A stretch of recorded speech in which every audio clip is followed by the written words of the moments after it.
Avant de vous raconter cette histoire, j'aimerais vous préciser qu'elle est vraie. Une jeune femme a tué sa meilleure amie et a été emprisonnée à cause de ce selfie. Tout démarre une nuit dans une petite ville du Canada. Brittney Gargol était une jeune femme qui n'était pas comme les autres. Elle avait 18 ans, mais elle rêvait sa vie en plus grand. Elle a été élevée par sa grand-mère après que sa propre mère ait sombré dans la dépendance. Brittney avait appris très tôt à transformer les obstacles en opportunités. Elle jonglait entre ses études, plusieurs boulots, tout en rêvant à un avenir brillant. Elle rêvait de posséder ses propres hôtels, mais malgré tout, à cet âge-là, ça restait une jeune femme comme les autres, qui avait envie de sortir et de s'amuser le soir. Les faits dont je vous parle aujourd'hui ont lieu en mars 2015, mais cette histoire aura un rebondissement dans les mois qui viennent. Je vous en parle plus tard. Cette soirée de mars, Brittney voulait s'amuser. Elle appelle sa meilleure amie qui s'appelle Cheyenne. Ces deux jeunes femmes étaient inséparables. Leurs difficultés de vie les avaient rapprochées. Cheyenne avait aussi connu son lot de souffrances. Elle a été orpheline, élevée dans des foyers, victime de nombreux abus, et toutes les deux trouvaient un refuge dans leur amitié.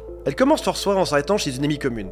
Elles lui prennent un peu d'argent pour payer l'essence. C'est la dernière fois que cette amie commune verra Brittney vivante. Quelques heures plus tard, à minuit, Brittney et Cheyenne publient un selfie sur les réseaux sociaux. Sur cette photo, qui n'est pas anodine pour la suite de cette histoire, les deux jeunes femmes sourient, prêtes à profiter d'une nuit qui semble pleine de promesses.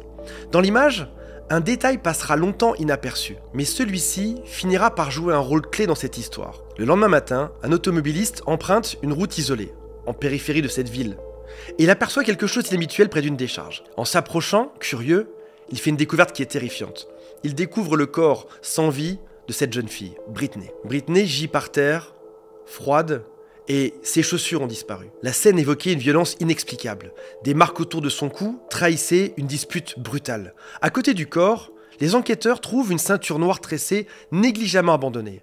Mais cette simple ceinture, si anodine, allait devenir la pièce principale de cette affaire. Identifiée par ses tatouages, Brittney est reconnue par ses proches. Parmi eux, Cheyenne rend un hommage à Brittney sur les réseaux sociaux. Elle met par exemple sur Facebook « Où es-tu ?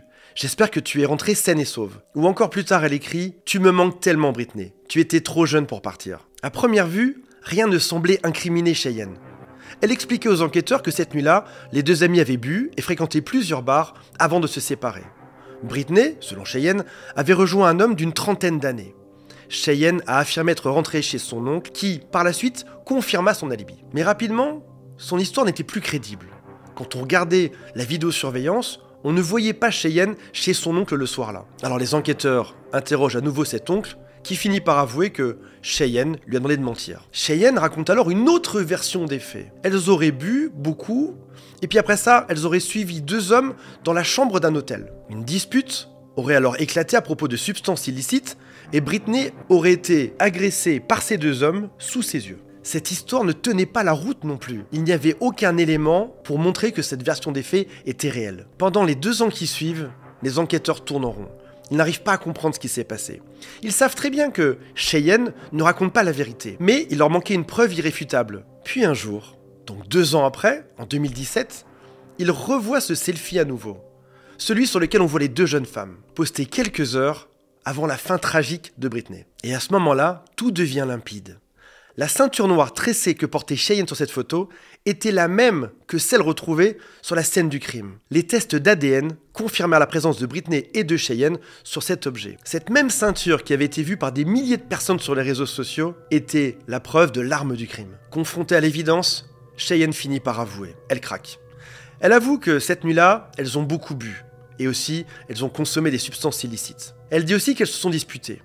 Et que, dans un moment de rage, elle avait mis la ceinture autour de son cou. Pourtant, à ce moment-là, Cheyenne dit qu'elle ne se rappelle pas précisément de tous les faits. Les procureurs, incapables de prouver une intention claire, finissent par réduire la peine à du 2e degré, un acte involontaire. Cheyenne plaide coupable et finit par être condamnée à 7 ans de prison. Pour la famille de Brittney, ce fut une maigre consolation. Une vie si pleine de promesses avait brutalement été écourtée.